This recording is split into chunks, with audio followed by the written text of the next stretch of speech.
At the airport parking lot in Atlanta, I saw my daughter's minivan windows completely fogged up, like someone had been breathing inside for hours.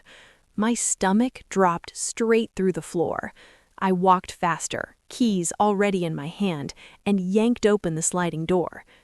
There she was, my daughter Lauren, curled in the back with her two little boys, all three of them shivering under a couple of thin blankets and winter coats. The boys were only 4 and 6, pressed tight against their mom for warmth. "Lauren, where's the $280,000 I gave you last year?" Her eyes filled with tears instantly. "Mom, they took everything. David and his family. They changed the locks, cleaned out the accounts, and then filed papers saying I'm mentally unstable and a danger to the kids." Something deep inside me snapped, like a dry branch in winter. I leaned in, voice low and steady. "Pack whatever you've got right now. We're fixing this today." My name is Evelyn Harper, and at 71 years old, I thought my days of going to war were long behind me. I was wrong. The humid Georgia heat hit me like a wall the moment I stepped out of Hartsfield-Jackson Airport. After 38 years in the dry desert air of Tucson, Arizona, Atlanta in early April still felt like walking into a sauna wrapped in a wet blanket. Lauren's 34th birthday was in 2 days, and every instinct I had as a mother told me she was in trouble. For almost a month, she'd been dodging my calls, and when she did pick up, the camera stayed pointed only at her face while she gave me vague excuses. "The boys are napping. David's working late again. The house is a disaster right now." But I'd spent 44 years as an ER nurse in Phoenix and Tucson. I knew when someone was hiding pain behind a brave smile. You learn to read the small signs, the way someone's voice cracks, the way their eyes don't quite meet the camera. The long-term parking lot stretched out under the glaring Georgia sun, rows of cars shimmering in the heat. My rental confirmation said Section D, Row 12. I dragged my small suitcase behind me, wheels rattling over cracked pavement, scanning for the familiar blue Honda Odyssey I'd helped Lauren buy when the boys started preschool. That's when I saw it. The minivan sat alone in the 3rd row, windows so fogged with condensation I could barely see inside. In 82-degree weather, that kind of fog only came from body heat trapped for a long time. My steps slowed. I knew that van. I co-signed the loan. I walked up to the driver's side and cupped my hands around my eyes, peering through a small clear patch near the bottom of the window. The world tilted. Lauren was curled in the back seat with little Mason and Tyler, all three of them huddled under a thin comforter and a couple of jackets. My daughter's face looked pale and exhausted, her lips dry. The boys were sleeping against her, seeking whatever warmth they could find. My grandsons were living in a hot car. I knocked firmly on the window. Lauren's eyes flew open, pure terror flashing across her face for a split second, the look of someone who'd learned to expect the worst. Then recognition hit, and shame flooded right behind it. "Mom?" Her voice was muffled, hoarse. "Open the door, baby." She fumbled with the handle, fingers clumsy. When the sliding door finally opened, the smell rolled out. Unwashed bodies, stale air, fear and exhaustion. Lauren sat up carefully so she wouldn't wake the boys, moving like someone who'd been doing this for weeks. "I can explain." "Not now," I said gently but firmly. "Right now, we're getting you somewhere with air conditioning and real food." 30 minutes later, we were in a booth at a Waffle House just off the airport exit. The boys were attacking plates of scrambled eggs, bacon, and waffles, like they hadn't eaten properly in days. Lauren wrapped both hands around a large sweet tea like it was a lifeline. "How long?" I asked quietly once the boys were distracted. "Almost 5 weeks," she whispered. "Maybe longer. I lost count." She told me everything. She'd gone to the grocery store one Tuesday afternoon. When she came home, the locks on their suburban house had been changed. David was waiting on the porch with 2 suitcases, hers and the boys'. He gave her 30 minutes to grab anything else she wanted and get off his property. He said I was unstable, that his dad had proof I signed away my rights to everything. Then he drained the joint accounts, the savings, even the college funds I'd started for Mason and Tyler. "Did you sign anything?" I asked. "Tax documents," I thought. David's father, Richard, said he was helping us with estate planning and asset protection. He made it sound like smart financial planning for a family. I trusted him. Her laugh was bitter. "I basically signed away my own home and my children's future." "Where have you been staying?" "Different parking lots. Walmart, Kroger, sometimes here at the airport. I kept the boys in school during the day and moved the van at night so we wouldn't get towed. I thought if I could just hold on a little longer." She glanced at the boys, who were now building a fort out of syrup packets. "David told me if I went to the police or tried to get help, he'd file for emergency custody and tell the court I'm living on the streets with his kids because I'm crazy. He wants documentation that I'm unfit." The pattern was clear. This wasn't a messy divorce. This was a calculated ambush. The Hilton suite I booked felt like another world. Cool air, clean sheets, a real bathtub, and room service. I put every available credit card to work, but watching Mason and Tyler discover the separate bedroom with 2 queen beds and a mountain of fluffy pillows made every dollar worth it. "Grandma, the bed is so big I can do cartwheels," Tyler yelled, already bouncing. Lauren stood in the middle of the living room, clutching the single duffel bag that held everything they owned now. She looked like a woman who'd forgotten what safety felt like. "Go take a long, hot shower," I told her. "I've got the boys."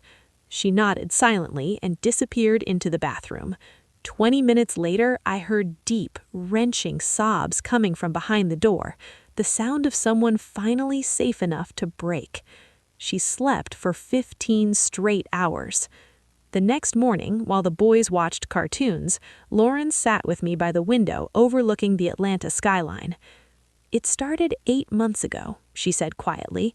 "Richard kept pushing this family wealth protection plan. He's a big-shot corporate attorney, made it all sound so professional. I signed what I thought were routine tax and estate papers. Turns out I signed away my rights to marital assets, the house, the investments, everything, framed as a gift to David for tax purposes." The pieces clicked into place. This was never about a marriage ending. It was about stealing everything and then taking the children. A notification pinged on Lauren's phone. She went pale. "Court filing," she whispered. I read it over her shoulder. "Emergency motion for temporary custody. Allegations that Lauren had absconded with the children, living in unsanitary conditions in a vehicle, showing erratic behavior consistent with mental instability, and exposing the boys to homelessness." "He's been watching us," she said flatly.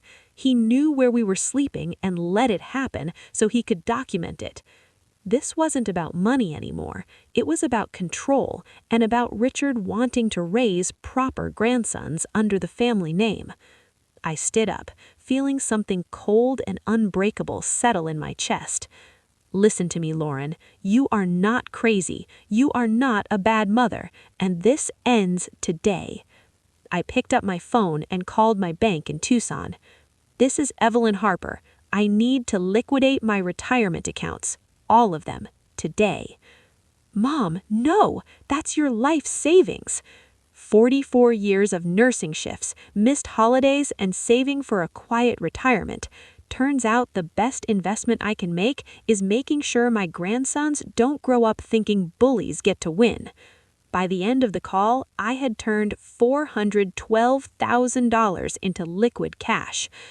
We hired Margaret Klein, a fierce family law attorney in Atlanta, known for dismantling powerful men who thought the system belonged to them. Her office was on the 28th floor of a sleek Buckhead high-rise. She reviewed the filings and looked at us with sharp eyes.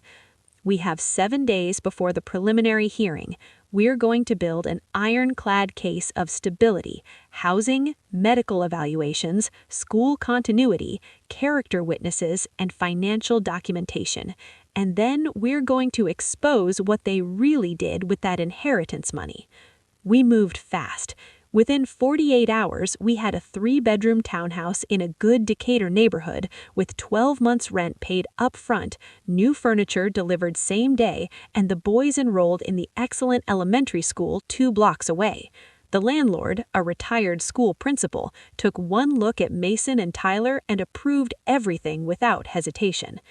Next came the psychological evaluation with a court-recognized expert. Lauren came out of the 4-hour session looking drained, but steadier. Then our forensic accountant went to work. He found it all. The $280,000 I had given Lauren 5 years earlier for a down payment on a better life had been funneled through fake investment vehicles into offshore accounts. David and his father had stolen it, hidden it, and used parts of it to fund David's secret lifestyle. The preliminary hearing was brutal, but Margaret Klein was a force of nature. When David's father, Richard, presented forged text messages, manipulated evidence of instability, and testimony from David's mother as the neutral observer, Margaret countered with cold, hard facts. The apartment lease and paid rent, clean psychological evaluation, school records, digital forensics proving the threatening texts were fabricated, and finally, the smoking gun audio recording from a legal single-party consent device Lauren had carried into the supervised visitation. The courtroom heard David and his father openly discussing how they were waiting for my money to run out so they could paint Lauren as desperate and unstable, while also casually talking about moving more laundered money and David's mistress. Judge Thompson, a no-nonsense woman in her late 50s, did not look pleased. By the end of the hearing, Lauren was granted sole legal and physical custody. David's parental rights were suspended pending criminal investigation. Richard was ordered to repay every stolen dollar, plus penalties, and the entire matter was referred to the Fulton County DA for fraud, perjury, and money laundering charges. Richard's law license was immediately under emergency review by the Georgia State Bar. 6 months later, in a quiet suburban backyard in Decatur, Georgia, I sat on the deck watching Mason and Tyler chase each other with water guns, their laughter ringing through the warm Georgia evening. Lauren brought me a glass of sweet tea and sat down beside me. She looked like herself again, stronger, calmer, running her own small catering business from home, and finally breathing free. "I used to think I was weak for staying in that van," she said quietly, "but I kept the boys safe. I kept them warm. I kept them in school when I had almost nothing. That wasn't weakness, Mom. That was fighting." I squeezed her hand. "Real love sometimes looks like a 71-year-old retired nurse emptying her retirement account and going to war for her family," I told her. "And sometimes justice looks like a grandmother who refuses to let powerful men steal her daughter's life." The boys ran up, soaking wet and giggling, demanding Grandma join the water fight. I stood up, rolled up my sleeves, and grabbed a water gun.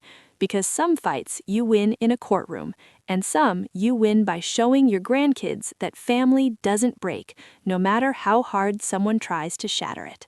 If this story moved you, remember, strength isn't always loud. Sometimes it's a quiet grandmother who decides that protecting her family is worth every penny she has and every battle she has to fight.